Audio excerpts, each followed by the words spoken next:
Hi, everybody. Welcome to paragraph 9 of Cinderella the Legend. It's our final paragraph in this article. So, just to give you a little idea of what's going on in here, first of all, it mentions that we know little of Cinderella's subsequent role. So, subsequent means what happens next, okay? Very little of now that the slipper has been put on her foot and the prince has married her off, what's next, okay?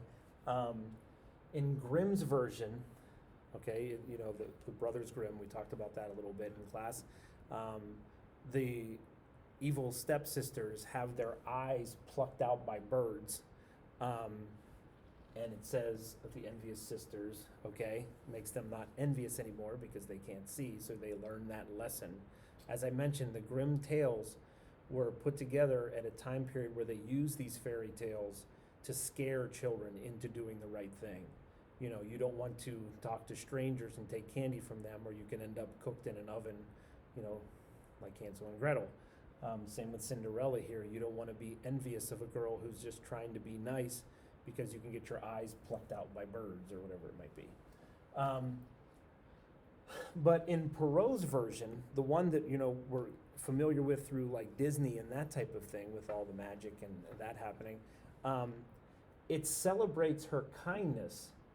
And in actuality, in a lot of the ones that have been spun out with this, and the one that he wrote, the stepsisters actually marry lords and live in the palace, alongside of Cinderella and the prince and that type of thing.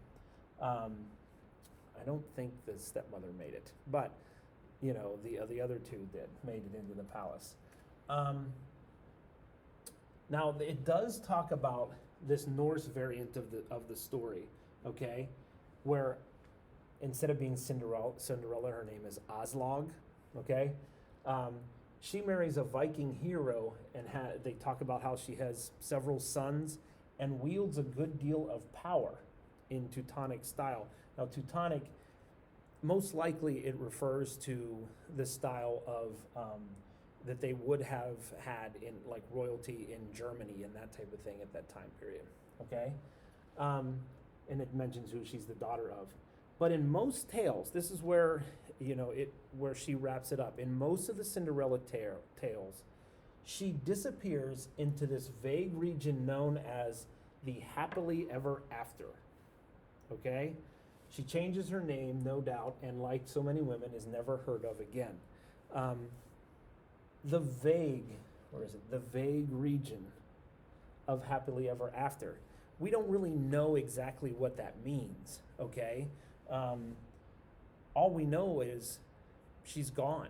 She's disappeared now, okay? She's now married. She's now being defined by her husband, okay? She is the prince's wife. And that's something that she's emphasizing here. In a lot of these tales, that's what happens, okay? Once you finish your story, once your part is over, you're being, we know that throughout this story, she, and if you look at one of the videos, I talk about the idea of Deus Ex Machina in this version, in the Perrault version especially. But we know she was mistreated, but she stayed pure.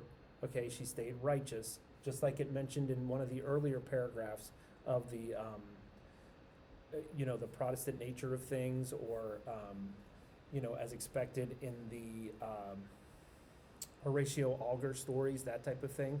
She worked hard, she stayed pure, and she was rewarded in the end. The Protestant ethic was the other part of that. Okay, so all of that happened in the story. Her reward now is that she's married to this prince and she lives happily ever after, but we don't know exactly what that means. Her story is over and we will not hear from her again in most of these tales. Okay? That's the point that she's making in this paragraph. All right?